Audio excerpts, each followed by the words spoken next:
Okay, so kini Brad nga pangutana concern ni sa mga ginikanan. Mga ginikanan, minaw mo ni.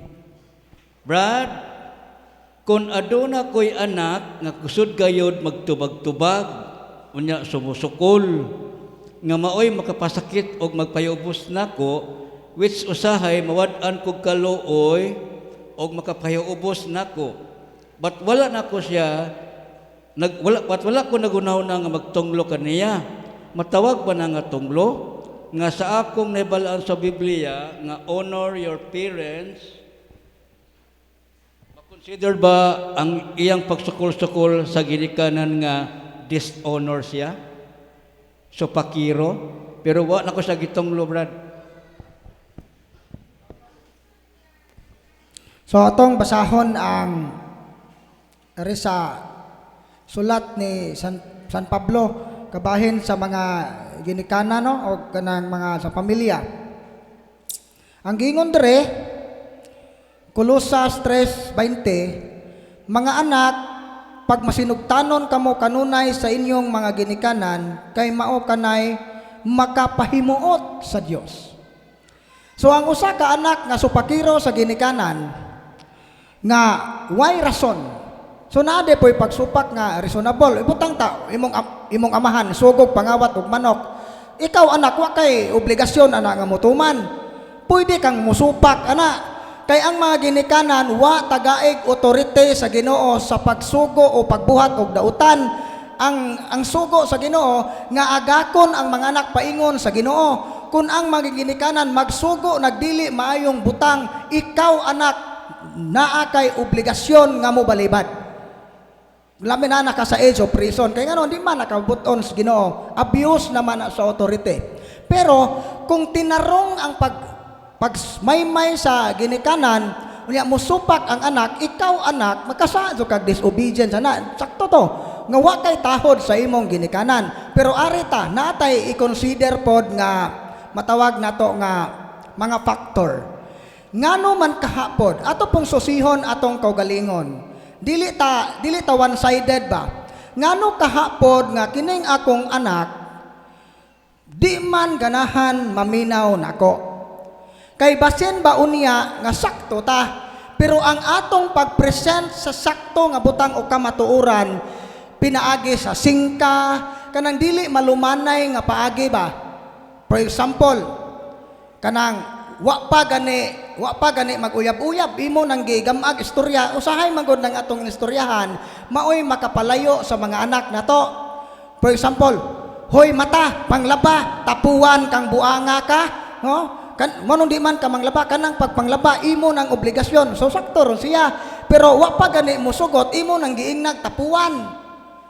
So mao na nga magbantay ta ug dili man gani ingon ana ang atong pamaagi nga malumanay ka, tinarong ka, so kang ning may sa imong anak, unya ang imong anak ning rebelde nimo, najoy something wrong na niya. Iyan ang personal nga tulubagon sa Ginoo. Pero kung kanang batasan sa imong anak nga supakiro, basin pug nakopya na niya nimo. So mao na no nga atong tan-awon ang tanang anggulo gyud.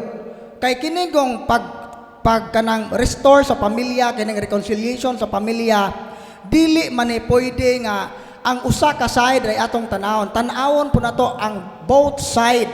Asa tadapita magkakuwang kay aron ana mahilot ang angay hiloton. Mao na ito ba? Okay, so ato sang tanawon atong kagalingon, matud pa sa tubag, ayat ta mo badlong.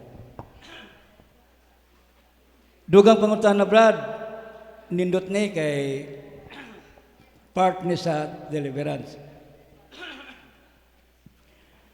Kung mag-deliverance og property, Brad, dili ba delikado ang retaliation? Kung pananglitan maigo sa retaliation, unsa may among buhaton?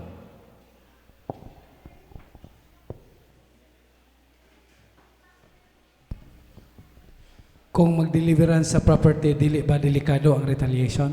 Wag, mabato bro? So, maobito na mga igsoon, katong gihisgutan ni Brad Sherwin ganiha, the proper use, kung saon. So, mauna nga maninguha gyud ang usa ka tawo nga naa sa proper disposition. kay arong iwas sa retaliation. Mo na ha, mo na nga mag-practice tag cares kanunay, mangumpisal ka, mo na nga nagsubay ka kanunay sa kabubuton sa Ginoo. Unya kinahanglan katong iyong Brad Sherwin nga imong property ang imong gideliverance. Nga mo na basig matubag tong yawa nga mura pug ija. Mo tong iyong Brad Sherwin ganiha. Siguro nga imuha kay nakay authority kong imuha. Now, dili ba delikado sa retaliation? Dili ta ma-retaliate kung naata sa proper disposition. Mao na ang atuang tinguhaon nga mag-practice ta kanunay anang cares before ta musabak sa gira, andamon ay imong kaugalingon, no? Kinahanglang andam ka pinaagi sa pagpangumpisal, no? Nga wa kaysa nga mga tubang diha sa maong gira. Kay mao na nga ang yawa makaretaliate nimo kung wala ka sa insaktong disposition nga mo atubang sa maong deliverance sa imong pamuyo. So mao nay tubag. So kinahanglan proper disposition. Okay, daghang salamat Brad. Matod pa dinhi, dugang pangutana maayong buntag mga brothers. Makasala ba ang tao Brad nga walay pagtuo sa Ginoo? Makasala ba ang tao nga walay pagtuo sa Ginoo? So, kana siya matod pa sa Hebreo 11:6. It is impossible to please God without faith. Dili ta makapahimuot sa Ginoo kung walay pagtuo. So, kamoy analyze anang statement. Kung wa kay pagtuo, ang Ginoo wa mahimuot nako. So kay wa mahimuot ang Ginoo nako, unsa man ko? Naabak ko, nakasa ba ko or wala? So mao na nga ang usa ka tawo nga naay capacity nga makasabot sa pagtuo, sa atong pagtuo nga naay Ginoo, makasa gyud ta. Kay ngano man kini di ay pagkaanaay Ginoo naaman tay intellect. So kita di ay bisan og di ta kabasa og Biblia, purely natural reason ra makakonclude gyud ta nga naay Ginoo. Kay ang pagkanaay Dios gitanom na siya kini nga desire sa pagpangitag Ginoo, gitanom na sa Ginoo sa atong kasing-kasing. Unya dili man enough ang natural reason, mao nga ang Dios nga nagtanom niini sa atong kasing-kasing mipadayag sa iyang kaugalingon. So sa unsa nga paagi nga makahibaot, makaila ta nga naay Dios, una pinaagi sa creation, sa kabuhatan, mamalandong ta kining mga butanga di jud mahitabog mutungha ni guway gapatungha ni. So kinsa may gapatungha ni mo na gitawag og Dios. Nya sunod, mas ninglawom ang atong pag-ila sa Dios pinaagi ni Kristo, Christ. Si Kristo nga nagpadayag nga sa kabubuton sa amahan. Unya gikan ni Kristo nagtukod siya simbahan. So church pinaagi sa simbahan, masayod ta sa kamatuoran kabahin sa Dios.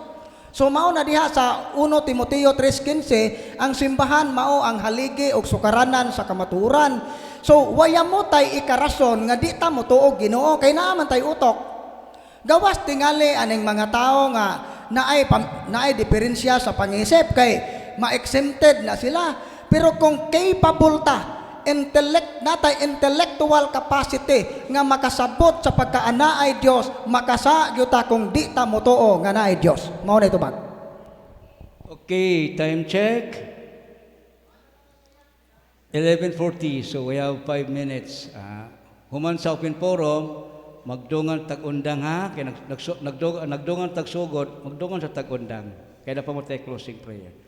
Nagfollow up siya, Brad, mingon siya, Brad, giunsa o unsaon man pag-ila kung nayawaan gayod ang tao. Unsay timailhan nga ang tao nayawaan. So na-topic na ganihan no, na ang tao nga mailhan ang tao nga nayawaan kay adunay aversion to the sacred object. No? Mo na siya ay mahadlok sa mga balaang butang, no?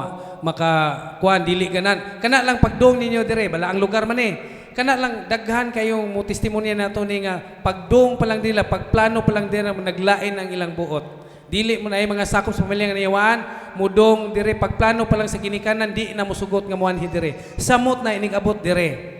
So adunay aversion, labi na santos nga misa kung nakabantay mo. Kung kinsa na kasi natin na dire di ay magsinggit-singgit sud sa santos nga misa. Mo na usa ka timailhan nga yawa. Ug ilabi na inigdo during sa deliverance session. dili kasukol sa mga pag-ampo sa simbahan, mag-react sa mga pag-ampo sa simbahan. Mao nay mga dayag nga timailhan nga adunay presensya sa yawa sa lawas sa tao. So mao nay tubag.